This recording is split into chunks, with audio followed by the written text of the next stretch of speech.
So, balik lagi pada surah 3 145. Dari ayat yang mulia ini, seorang mukmin akan sentiasa dia optimis dalam menjalani kehidupan. Okey. Kerana ajal kematian itu pada sisi Allah Subhanahu wa taala, maka seorang mukmin akan terus menggunakan usianya ini bagi mengabdikan dirinya kepada Allah.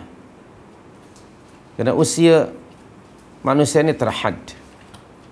Lebih-lebih lagi kita umat yang terakhir. Yang usia umat yang terakhir ini pendek-pendek dibandingkan dengan umat yang terdahulu. Oleh itu, banyak sekali anjuran sama ada dari Allah atau Rasulnya dalam Al-Quran dan Sunnah agar kita sentiasa menggunakan masa yang pendek ini untuk, subhanallah, menghasilkan sesuatu yang memberi manfaat di dunia dan di akhirat nanti. Kejayaan, keberhasilan seseorang sama ada hidup di dunia ataupun di akhirat sangat bergantung kepada bagaimana ia mengurus masanya. Dalam time management, Islam sudah mengarahkan kita, menetapkan kita dalil-dalil yang sifatnya am. Hingga ada satu surah, surah Al-Asr. Surah Al-Asr itu, surah Wal Asri innal insana lafi khusrin illa itu, hingga hujung ayat adalah tentang time management. Pada amnya manusia ini dalam kerugian. Okay. Pada amnya merugi. Ramai orang yang dikaruniakan oleh Allah usia yang panjang, tetapi ia mengabaikan usia itu, mensia-siakannya.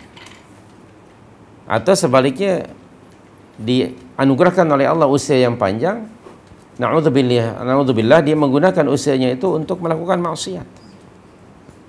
Maka kata Rasulullah SAW, mafhum sebuah hadis, khairukum, orang yang terbaik di antara kamu ialah man tala umruhu, siapa yang usianya panjang, wa hasuna amaluhu, dan amalannya sentiasa bertambah-tambah baik.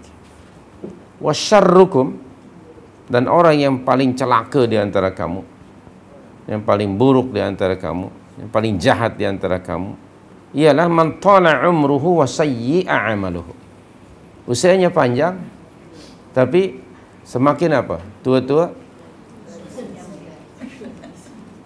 keladi. Na'udzubillah min dzalik. Soal itu kata Nabi SAW lagi dalam hadis yang biasa kita baca, gunakan masa hidupmu sebelum datang masa mati. Dan di dalam hadis yang pernah juga kita baca, setiap orang akan diminta pertanggungjawaban oleh Allah tentang bagaimana kamu menghabiskan usia kamu. Subhanallah. Depan TV tengok Tiger Wood, tengok Bollywood, tengok Hollywood, tinggal pula di Greenwood, atau berpusing-pusing di Bindawood. Astagfirullahaladzim. Astagfirullahaladzim. Ya.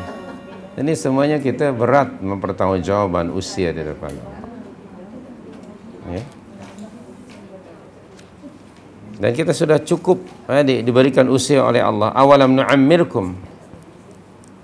Nah, tidakkah kami telah panjangkan usia kamu? Sebenarnya kalau kamu mau berfikir, cukuplah usia itu untuk kamu menyediakan berbagai persediaan bagi mendapatkan rahmat Allah. So, di antara bentuk pembaziran yang paling nampak pada umat Islam di akhir zaman ialah membazirkan usia. Masa maknanya usia. Ini yang paling nampak. Selama ini kita diajar pembaziran itu hanya makan saja, material. Membazirkan usia pada umat Islam paling banyak sekali. Astaghfirullahaladzim. Kecuali mereka yang dirahmati Allah. Jadi mudah-mudahan kita tidak termasuk pada orang yang lafi khusrin, yang merugi itu. Oleh itu, kalau tidak mau merugi, penuhi 4 syarat. Illal ladzina amanu wa 'amilus shalihat wa tawassaw bil haqq wa tawassaw bis sabr. First 3 ialah mesti ilmu dahulu. Ilmu yang benar, ilmu yang hak, ilmu syar'i. ilmu ma'rifatullah, ma'rifatud din, ma'rifatul rasul. Itu dahulukan. Baru yang keduanya dari ilmu itu iman yang solid, iman yang benar, iman yang tidak ada raib, keraguan di dalamnya. Kemudian iman diikuti dengan, dibuktikan dengan amalan, ketaatan yang tidak berbelah bagi. 24 jam sepanjang kita hayat. Karena Allah menyatakan wa'bud rabbaka hatta ya'tiyakal yaqin. Surah 15 itu kan? Ayat yang ke-99. Hingga datang ajal. Al-yaqin di situ bermakna al-maut atau al-ajal. 15:99. Kemudian setelah kita melakukan amalan, termasuk amal berikutnya ialah apa? Yang ketiga, wa tawassaw bil haqq. Maknanya menjadi aktivis dakwah.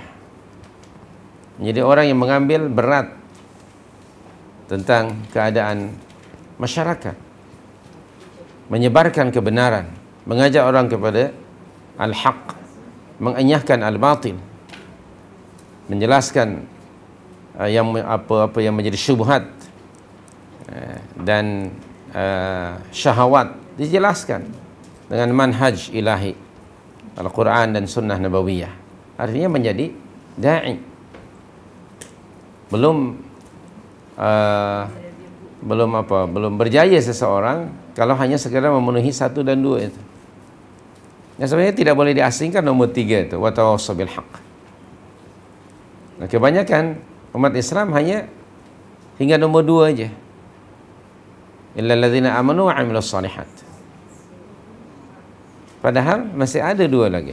Wa tawassaw bil haqq.